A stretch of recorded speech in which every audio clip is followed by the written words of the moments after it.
तो गाइस मैं हूं तो और आप देख रहे हैं रेसलिंग फैंस नेटवर्क। शुरू करते हैं भाई अपनी बातों को हम लोग सबसे पहले सैटरडे नाइट्स मेन इवेंट से। तो डब्ल्यूडब्ल्यूई ने भाई सैटरडे नाइट्स मेन इवेंट को ऑफिशियली अनाउंस कर दिया है। अगले सैटरडे नाइट्स मेन इवेंट की मैं बात कर रहा हूं। लाइक वी ऑल नो भाई कि डब्ल्यूडब्ल्यूई वाले हर कुछ महीने पे सैटरडे नाइट्स मेन इवेंट करते हैं। एंड अभी से कुछ दिनों पहले अपडेट निकल के सामने आई थी रसल वोट्स की कि अगला सैटरडे नाइट्स मेन इवेंट 23 मई के लिए एक्सपेक्टेड है। एंड डब्ल्यूडब्ल्यूई ने ऐसा ही किया है, डब्ल्यूडब्ल्यूई ने अनाउंस कर दिया है। रसल वोट्स यार इतना एक्यूरेट सोर्स है, क्या बोली जाए भाई।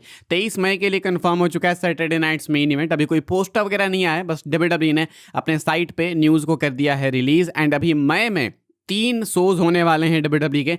सबसे पहले तो 9 मई को होने वाला है डब्ल्यूडब्ल्यूई बैकलैश, उसके बाद 23 मई को Saturday night's main event, and उसके बाद 31 मई को क्लैश इन इटली। लेकिन इंडिया के लिए ये एक महीने में नहीं आएगा। इंडिया में आपको क्लैश इन इटली देखने को मिलेगा 1 जून को, क्योंकि इंडिया में एक दिन बाद हमें देखने को मिलता है ना सब कुछ। तो बैकलैश इंडिया में होगा 10 मई को, सैटरडे नाइट्स मेन इवेंट होगा 24 मई को, एंड क्लैश इन इटली होगा 1 जून को। तो ये 3 शोज कंफर्म किए हैं। एंड वैसे मैं ज़्यादा सपोर्ट करता नहीं हूँ सैटरडे नाइट्स मेन इवेंट वाले आइडिया को, लेकिन आई थिंक इट्स गुड इस टाइम पे, क्योंकि रसलमीना के बाद सीधा बैकलैश, उसके बाद सैटरडे नाइट्स मेन इवेंट, उसके बाद clash in Italy, back to back ऐसे इवेंट्स आएंगे ना तो लगेगा कि हाँ रसलमीना के बाद भी मोमेंटम बना हुआ है। वरना हमेशा होता है ऐसा रसलमीना के बाद, गर्मी की छुट्टियों के बाद जब स्कूल खुलता है ना भाई, तो जो दिमाग खराब होता है वैसा ही दिमाग खराब होता है मेनिया के बाद। हालांकि अब तो मेनिया भी कुछ बहुत स्पेशल रहा नहीं, पहले वाली बात नहीं रही, लेकिन स्टिल मेनिया तो मेनिया है, नाम ही काफ़ी है। तो इसीलिए मेनिया के बाद थोड़ा काफ़ी खालीपन लगता है। लेकिन अगर आप बैक टू बैक ऐसे इतने इवेंट्स करोगे, so I think this is a good move, good idea. मुझे लगता है कि सही मूव है ये। फिलहाल अगला सैटरडे नाइट्स मेन इवेंट हो चुका है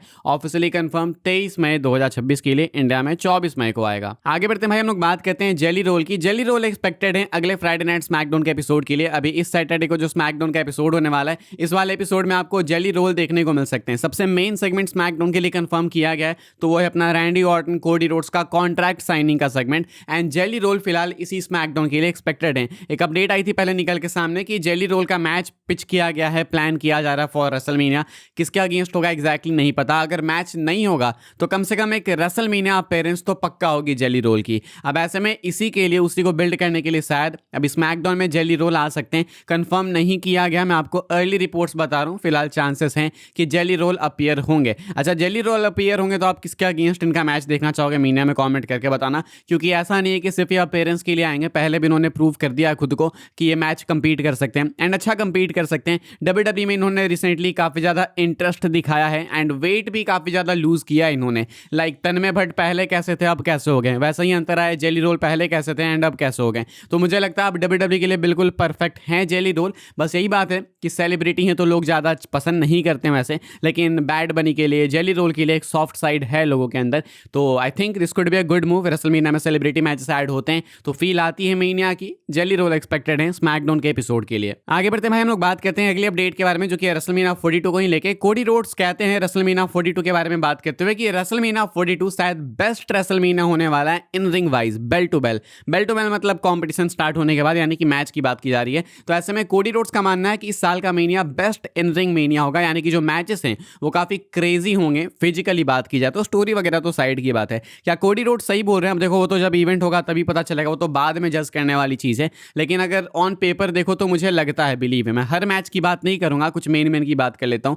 कोडी ऑर्टन की ही बात कर लेते हैं। देखो, भले बिल्ड कैसी भी हो, भले कोडी चैंपियन बन गए हो, लेकिन ये तो फैक्ट है कि इनका मैच फिजिकली बहुत अच्छा होगा। लाइक इसमें कोई डाउट नहीं है। वी नो कि ये दोनों डिलीवर कर सकते हैं, बहुत अच्छा मैच डिलीवर करेंगे। Randy Orton Cody Rhodes easily एक 20-25 मैच, बस 20-25 मैच नहीं, 20-25 मिनट का क्रेजी मैच दे सकते हैं। तो ये तो डेफिनेटली बेल टू बेल बहुत कमाल होगा। रोमन पंक भी हमको मालूम है बहुत क्रेजी होगा। ये नहीं बोलूंगा कि इधर से उछल कूद हो जाएगा, ये हो जाएगा, लेकिन वी नो की जो क्लोज किकआउट्स होते हैं वो रोमन बहुत क्रेजी करते हैं। एंड सीएम पंक भी उसमें माहिर हैं। तो रोमन पंक भी भाई बहुत ही क्रेजी होगा इन रिंग कॉम्पिटिशन के मामले में। यानी कि नाइट 1 नाइट 2 दोनों के मेन इवेंट्स भाई बहुत ही क्रेजी होने वाले हैं इन रिंग कॉम्पिटिशन के मामले में। इसके अलावा विमेंस डिवीजन से देखोगे तुम तो रिया रिप्ली, जेड कार्गिल का ज़्यादा मैं कह नहीं सकता। जेड कार्गिल पे बहुत ज़्यादा ट्रस्ट नहीं है, but it could be a good match अगर जेड कार्गिल हल्का भी इंप्रूव कर दे तो, क्योंकि दोनों तुम देखो तो फिजिकल स्ट्रेंथ में बिल्कुल इक्वल दिखती हैं। एंड उधर लिव मॉर्गन, स्टेफनी वेकर, एक बहुत अच्छा इन रिंग एक्शन वाला मैच हो सकता है। तो मुझे लगता है कोडी यहाँ पे जो बोल रहे हैं वो सही बोल रहे हैं। एंड जब भी कोडी रसलमीना के बारे में कुछ बोलते हैं मैं बिलीव कर लेता हूँ। मैं रसलमीना 40 से ही बिलीव करते आ रहा हूँ।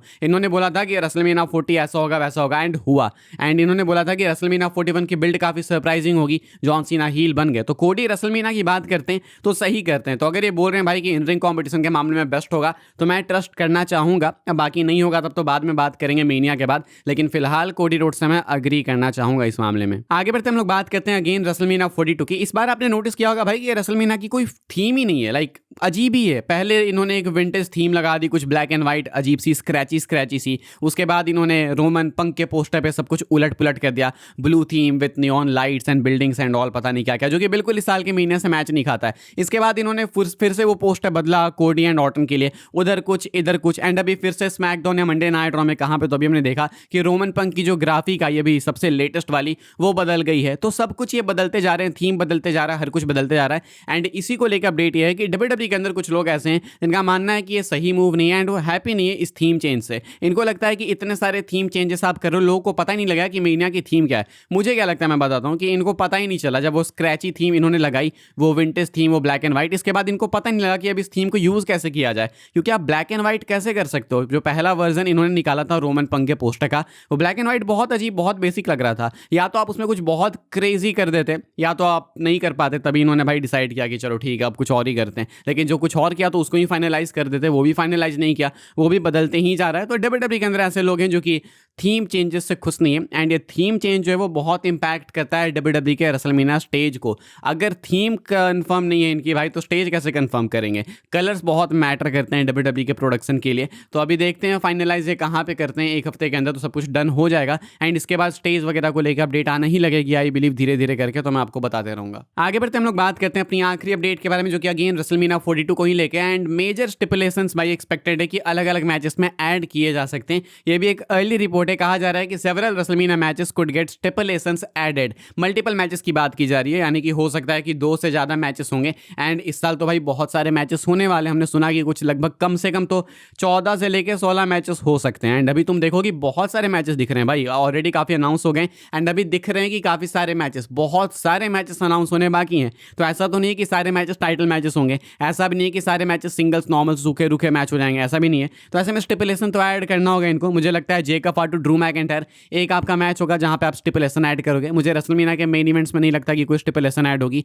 मुझे लगता है कि शायद आईसी टाइटल मैच एक मल्टी पर्सन लैडर मैच हो सकता है, may be US title match, ऐसे आप कर सकते हो। तो एक लैडर मैच, एक मान लेते हैं अपन की नॉर्मल नो डिस्क्वालिफिकेशन मैच हो, 2 मैचेस तो कम से कम स्टिपुलेशन वाले होंगे। लेकिन ये कौन से होंगे नहीं पता, क्या लेसनर वाले मैच में कुछ स्टिपुलेशन ऐड हो सकती है, आई डोंट नो, लेकिन अगर होगी तो मजा आ जाएगा। लेकिन उनका ओपन चैलेंज है तो मुझे लगता है ऑलरेडी उसमें कैच है, तो ज़्यादा उसमें कुछ ऐड करेंगे नहीं। फिलहाल भाई स्टिपुलेशन ऐड हो सकते हैं अलग अलग मैचेस में। इस वाली वीडियो के लिए भाई लोग ये सारी अपडेट्स थी। आई होप आपको इन्फॉर्मेशन मिली हो तो वीडियो को लाइक कीजिएगा, शेयर कीजिएगा एंड सब्सक्राइब कीजिएगा चैनल को, ताकि आने वाले टाइम के अंदर आपको और भी सी डब्ल्यूडब्ल्यूई के अपडेट्स वगैरह सबसे पहले देखने को, जानने को मिलते रहे। फॉलो कर सकते हैं आप लोग मुझे इंस्टाग्राम एंड ट्विटर पर, लिंक आपको मिलेगा डिस्क्रिप्शन में। ज्वाइन कर सकते हैं व्हाट्सएप चैनल को, उसके लिंक है डिस्क्रिप्शन में। मिलूंगा मैं आपसे अगले वीडियो में जल्दी ही, तब तक के लिए good bye, thanks for watching.